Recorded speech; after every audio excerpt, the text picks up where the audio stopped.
হোলি তো চলেই এলো এই বছরে। আমাকে একটা নতুন জামা আর রং কিনে দিবে তো?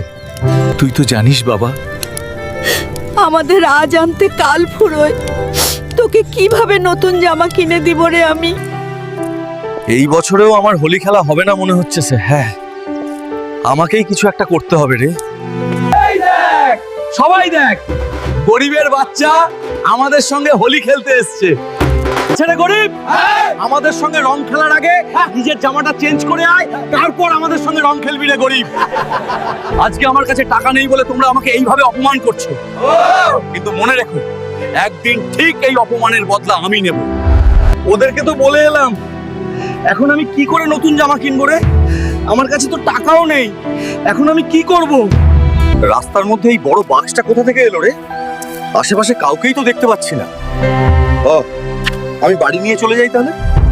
এই দেখো মা, আমি রাস্তার থেকে এই বড় বাক্সটা নিয়ে এসেছি। এত বড় বাক্স তুই কোথায় পেলি রে রাজু? কি আছে রে এর ভেতরে? মা, তুমি রান্না করো, আমি এই বাক্সটা নিয়ে গিয়ে খুলে দেখি ভিতরে কি আছে। কিভাবে খুলবো রে এটাকে? কি থাকতে পারে এটার ভিতরে? দেখে তো অনেক পুরনো মনে হচ্ছে। এটা তো একটা পুরনো ম্যাপ। দেখি তো কি লেখা আছে। ও, এটা তো একটা গুপ্তধনের ম্যাপ। আমি গুপ্তধনের খোঁজে যাচ্ছি। তুমি আমার জন্য এক প্যাকেট মুড়ি, জলের বোতল আর একটা কাস্তে নিয়ে এসো তো। রাজু রে, এই নে বাবা তোর খাবার আর কাস্তে। সাবধানে যাস রে রাজু, আমি তোর জন্য অপেক্ষা করব। ম্যাপে তো দেখাচ্ছে এই জঙ্গলটা পেরিয়ে যেতে হবে আমাকে। এই রাস্তাটা তো কাঁটাতে ভর্তি। কিভাবে পেরোবো রে আমি? এবারে হার মানলে চলবে না, যেভাবেই হোক এগিয়ে যেতে হবে আমাকে। মায়ের দেওয়া কাস্তেটা কাজে আসবে এখানে।